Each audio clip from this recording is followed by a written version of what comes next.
Another bonus is that they cram themselves up inside there. I wanted them to use the other two, but they don't. They won't. They prefer to cram themselves up inside this tiny one all together. But there is a bonus to that. They are warm. All that body heat cramped up inside that little chicken coop. All these birds cramped up into that one little house. Imagine how warm they are. And so I actually think that's better off for them now.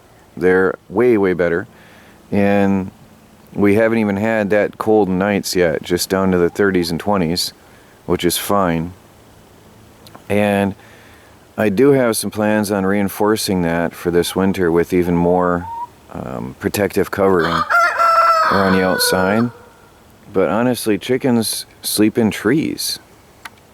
I don't know why everybody's upset with me for torturing my birds. When I grew up, we had chickens that slept in the trees of their own free will. And they lived. Actually, the turkeys out here in the forest sleep in the trees. And all the wild birds in the forest sleep in the trees. All the birds sleep in the trees outside without a house over their heads.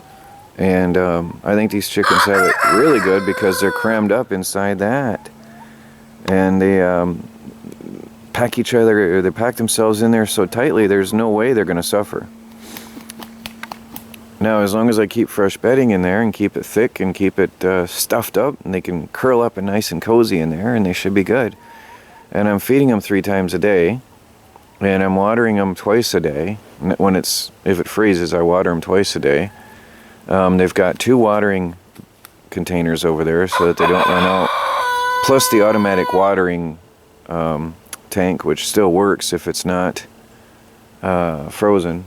Which, by the way, recently is almost every single day it frees up and works.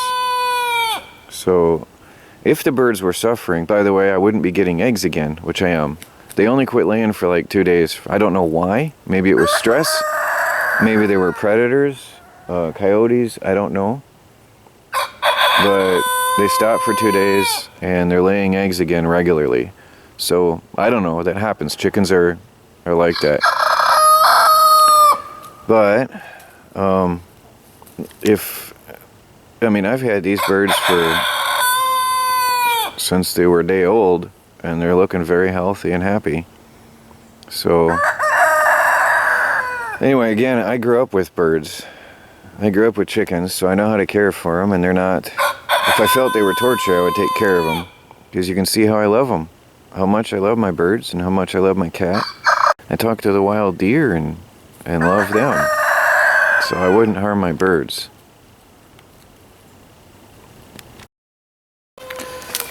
Well, I'm explaining things. I want to explain, I never did say, I stopped using the fridge. Why? Because it's colder outside than what the fridge's temperature would maintain, so there's no reason in even having the propane on. It would actually just waste fuel because the thermostat in this is broken, and it would just freeze the food, which would happen outdoors anyway right now. So my outdoors is my refrigerator. Now I've got to put a tarp over that, and I forgot. I've got my my little thermoelectric cooler being used just as a container to protect stuff from freezing right now.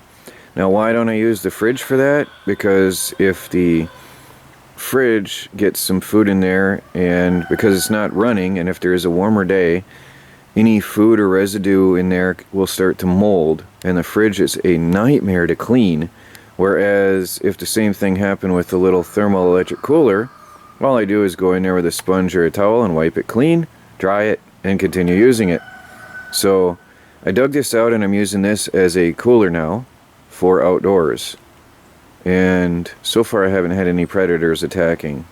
I was really stupid that night. I left my food out without being put inside something, but I never claimed I was the brightest bulb in a box. I should add that to my disclaimers. Warning, I am not the brightest bulb in the box. Sometimes I make mistakes. Oh well. Morning, this is Troy from the Do-It-Yourself World and the Off-Grid Project. looking here at my badly sulfated battery bank, which has been being restored slowly on the Bedini motor, the old Bedini motor. Now, I had this shut off for a couple days to rest, and then I want to explain what I did last night, which I did not do on video. I should have shared it, but I was just too tired to do video last night. I took this is a resistive heating element that someone sent me last year to use with the wind turbines, and since I'm dissecting the old RV system and moving stuff over to here, I brought this in and hooked it up to the battery bank. Because remember, I said I wanted to find something to discharge the 6-volt battery bank with. Someone suggested rewiring it as 12 volts and using it as the main battery bank, and then taking my new batteries that are sulfated and using them, restoring them with the Bedini. But the problem is these batteries are so bad they won't run anything, and rewiring them is a bit of a chore when all I had to do was put a resistive heating element on them.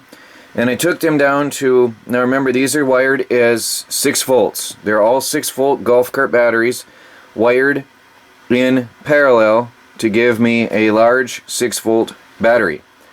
Now, here's the sad part.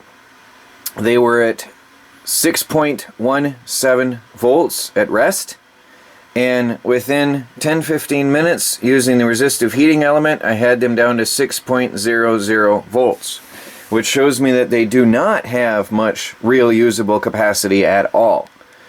Remember, this is meant to be used for wind turbines as an extra energy burn-off, and it shouldn't really discharge a battery bank that fast. And then I let the battery bank rest overnight, and now I'm going to fire up the Bedini motor again and let it run through another charge cycle until it stops taking a charge. And then I will discharge it again, charge again, discharge it again, and back and forth until they are restored. It takes time to desulfate the batteries with a small Bedini motor like I have. It does take time because this is a very small homemade Bedini motor. There are bigger ones. People have bigger ones. They work much faster and much better than mine. But this is what I have, and it works for me. The Bedini motor is back up and running, and desulfating my old battery bank. Meanwhile, I'm here working inside the closet, the cabinet under the stairwell, using the reclaimed pallet wood that I got at the local small engine shop the other day. And what I'm doing now is I'm going to put framing for a shelf in here, and then use a double layer of OSB on top of it as the shelf itself. So I'm going to make a square frame with a reinforcing brace in the middle up in here.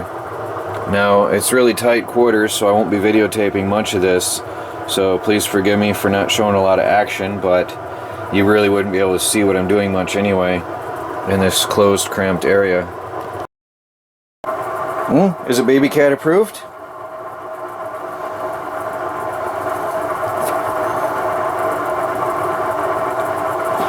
What do you think?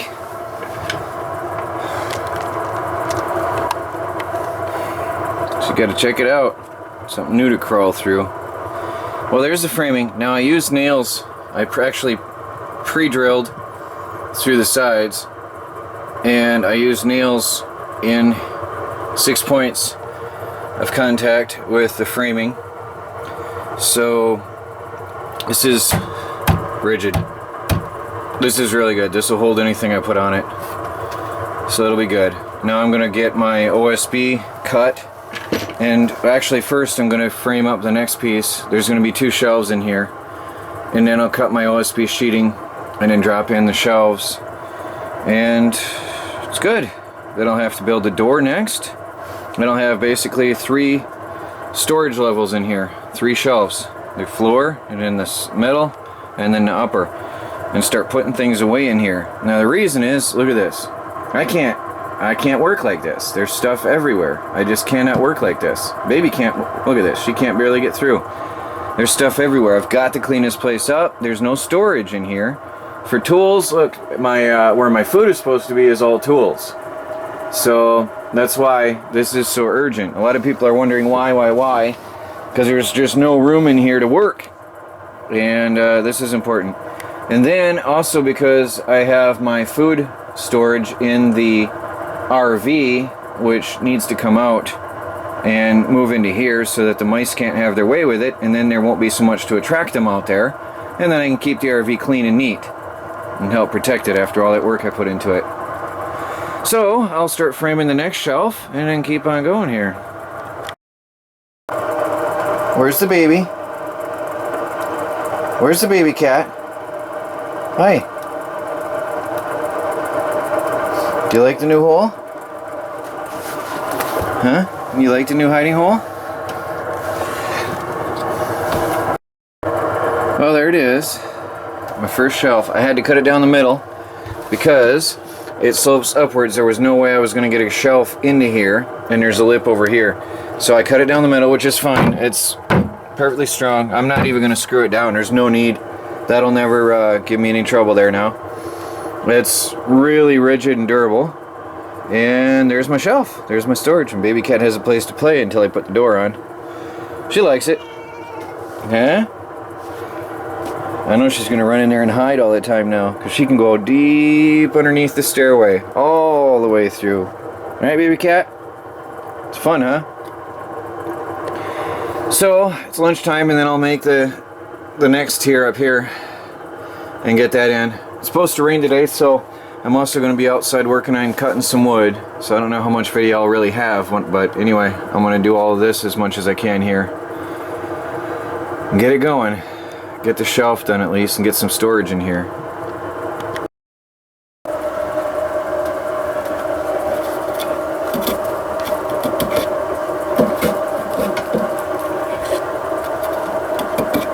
This is what I was talking about. Multiple levels. Up and down and all around. She loves the stairway. Don't you? Huh?